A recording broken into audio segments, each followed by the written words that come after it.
Sem Enej. Sem Tim. Sem Dominik in mi smo GPE.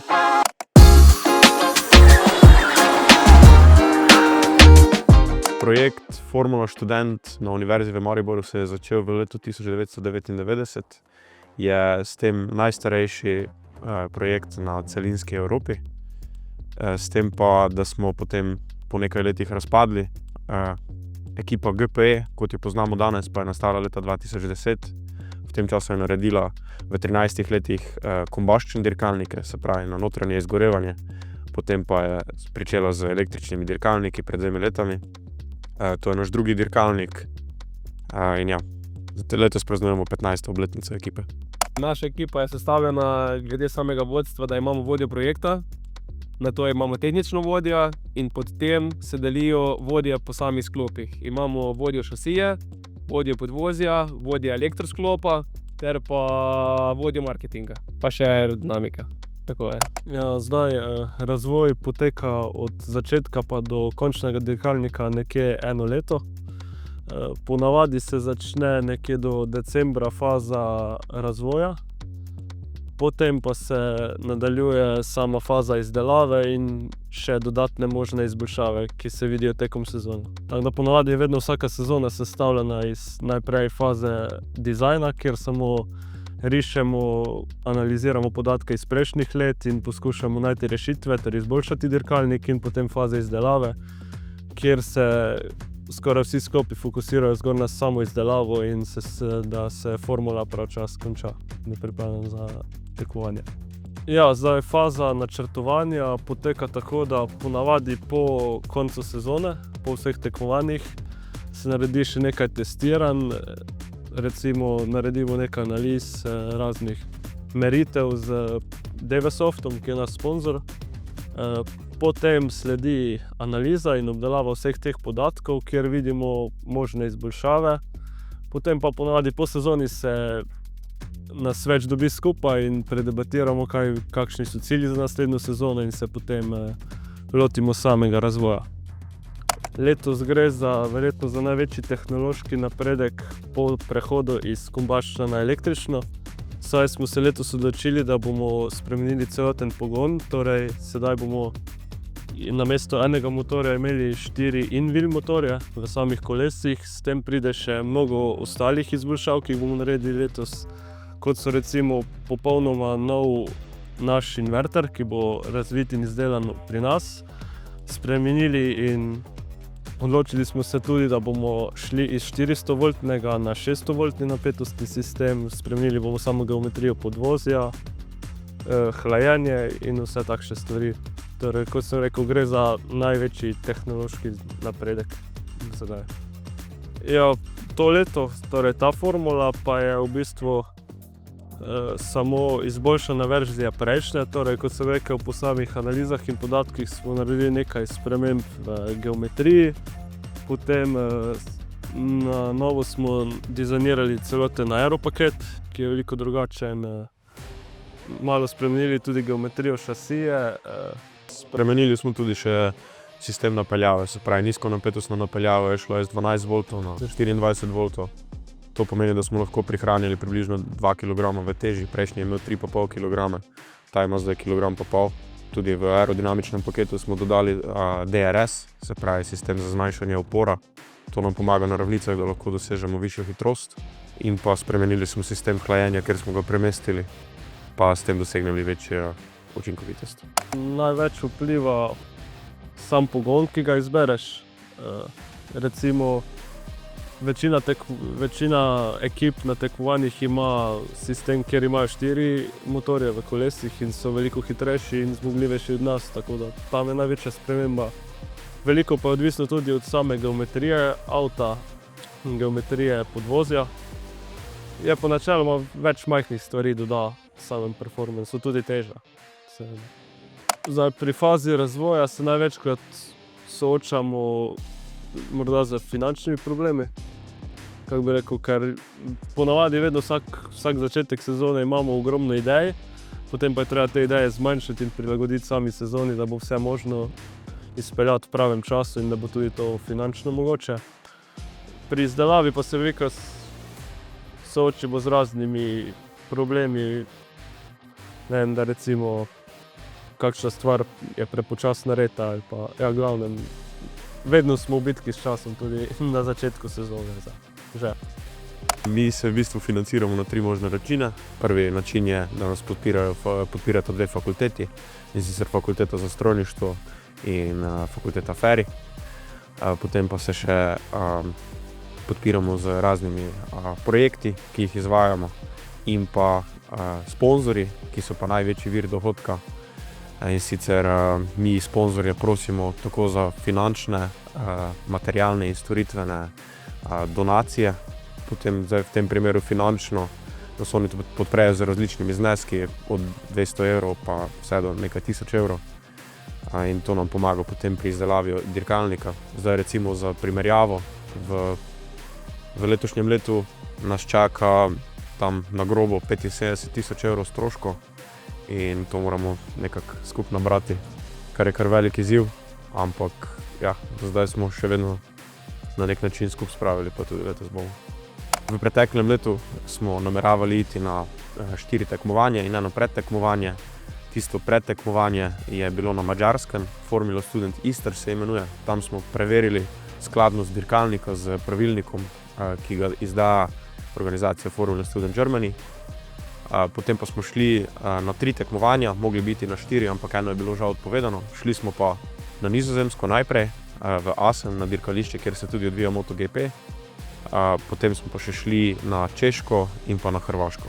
Tam smo tudi dosegli najboljši rezultat v zgodovini ekipe, in sicer dosegli smo 4. mesto v skupnem seštevku, prav tako pa smo dobili pokal za 3. mesto v kategoriji učinkovitosti. Drugače, našo konkurenčnost lahko povemo, da smo tam mogoče malo višji srednji nivo, in sicer, če gledamo svetovno razporeditev, smo tam na 170. mestu, izmed, mislim, da njih 400 ekip, nekaj jakega, v električni kategoriji. Ampak na tekmovanjih se izkaže, da smo vedno nekje na sredini. Zdaj pa poskušamo, predvsem v tej sezoni, ki zdaj prihaja, poskušamo priti do teh nekih večjih sprememb, ki bi nas povzdignile mogoče v nek višji nivo, pa da se tu in tam borimo za kakšne stopničke in potem postopoma gradimo na tem. Absolutno. To, da smo zraven pri projektu, ima velik vpliv na našo kariero naprej. In sicer tudi pri bivših članih se pozna, da jih je veliko zaposlenih pri naših sponzorjih projekta. To je kar veliko dodana vrednost, ki jim lahko ponudimo. Prav tako pa grejo tudi v mednarodna podjetja, Formula 1 ekipe, drugače dirkaške ekipe. In tudi tam pustijo svoj pečat, vidi se, da naberajo tu neke izkušnje, in pa tudi v drugih vidikih, recimo, če si vodja določenega sklopa, si bolj sposoben projektnega vodenja, že takoj. Če si vodja projekta, si bolj sposoben vodenja nekih projektov. Če delaš eno določeno stvar, recimo razvoj aerodinamike, te lahko takoj kakšno podjetje, ki se s tem ukvarja, pobere in si dejansko plug and play opcija za njih. Namesto da bi vzeli enega študenta, ki je končal fakulteto, pa ni delal tega, potem pa mora spet začeti vse znova. Ta projekt je prav zato zanimiv, ker dobi lahko tak velik spekter ljudi izkušnje. Ja. Ne samo recimo strojniki ali pa študentje elektrotehnika, tudi študentje iz ekonomije, saj je tu pač res velik spekter. Obnašamo se kot eno podjetje in to res se pozna na vseh področjih. To, kar dejansko vidite tukaj, to ne bi nikoli bilo narejeno, da se ekipa dobesedno ne bi dobro počutila oziroma da ne bi delala kot tim.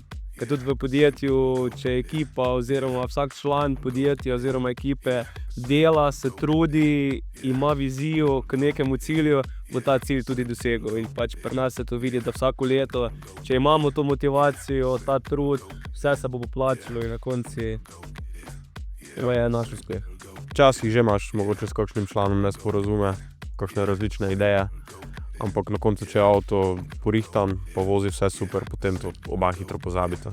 Pa tudi se hitro menjujejo člani pri projektu, tako da je pomembno, da vedno nove zraven naučiš, pa se tudi z njimi razumeš. In da pač nimaš nekega odnosa, da on zdaj še nič ne ve, ti pa si že ne vem, kaj se je doživel tukaj. Tega ne sme biti. Na tekmovanjih je tako dejansko, da smo kot ekipa na tekmovanju nas gre 20 do 30 članov.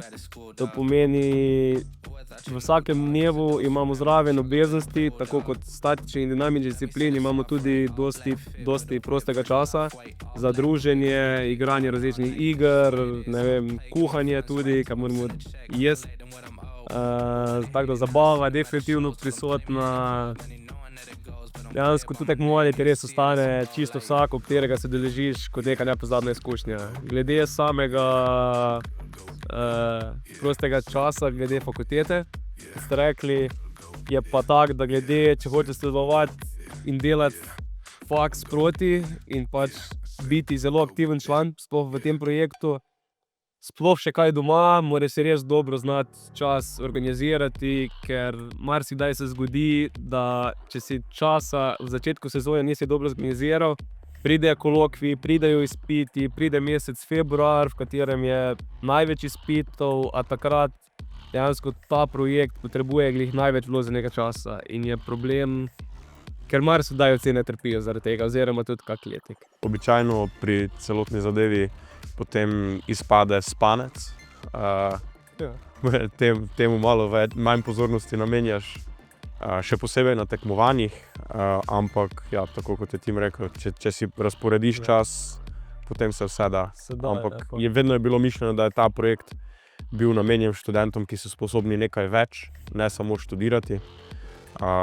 To pomeni in z vidika organizacije časa in pa tudi z tega vidika, da imaš željo tudi po predavanjih, da se še nekaj dodatnega naučiš, ker enim je pač tako, da grejo na predavanje, pa je to. Je pa res, da je malo članov takih, ko ne bi naredili faksa, pa bi performali, ker so vseeno dosti sposobni in tako znajo skleniti. Ja, tle naprimer tudi za primerjavo dobro dati, naprimer ostale ekipe v tujini, naprimer tiste imajo veliko boljše, kako bi rekel, razporejenost časa za fakulteto, ker so to malo večje ekipe in tudi omogoča, kot so, ne vem, da jim upravičijo določene predmete in dejansko imajo več časa zaradi same industrije in dela, da več časa lahko posvetijo temu projektu. Kar pač pri nas, na žalost, še ni prišlo do te mere, da bi to fakulteta nam omogočila, kar bi bilo pa tudi za nas v neki pogledi super. Kot vodja sklopa ali projekta ali karkoli, gre tudi po 12 ur na dan. Kot član je mogoče dovolj kakšnih 10 ur na teden. Na koncu pa, tako kot je en naš bivši vodja Elektro napisal naslednjemu vodji Elektra, naj pričakuje, da bo 1000 ur na leto šlo. In prvo mu ni verjel, zdaj pa ve, da je to res tako. V bistvu si tak kot vodja ali pa tak si upet čez cel dan, vsaki dan v to, ker prihajajo razni maili ali pa klici, sporočila na skupinah in se moraš odzvati, priti v delavnico, tu narediti kaj. Pa tudi, če nisi tu, je glavo tu. Ja, se večkrat zgodi, žal mi je, da je to tako. Mogoče včasih potem naš ožji krog malo trpi, ampak prevzamete zadevo. Dejansko si obseden. Je pa ponavadi, da ko pride do faze izdelave, je pa še več časa treba posvetiti. Pa biti prav tu v delavnici, tam pa tudi smo bili lansko sezono verjetno tudi nad 12 ur. Na stopničkah. Ja, definitivno. Na nekih stopničkah. To 5 ekip. To, kar imamo zdaj, je res super osnova. Zdaj je samo potrebno narediti nek dober sistem prenosa znanja za naprej in pa to, da mogoče res malo bolj zadanemo v prvo, potem pa samo gradimo na tem konceptu, ne pa da vsako leto nekaj novega razvijamo. Če nam ta preskok uspe, mislim, da je lahko vizija, da bomo top 10 definitivno v naslednjih 5 letih. Ja, brez problema. Morno. Strašno je, ampak bomo. Nimamo izbire. Ajde, zmogljivost. Zmogljivost. Videz, ajde. En velik napredek. En velik napredek. Testiranje. Teorija. Analiza. Brainstormanje. Timsko delo. Ja, timsko delo. Tehnično. Tehnične presoje. Ja, tehnične presoje. Endurance. Umazane roke. Rukavice. Umazane roke. Urejena delavnica. Urejena delavnica. Odvisno od časa, ne. Šola. Ja, šola, ne delam.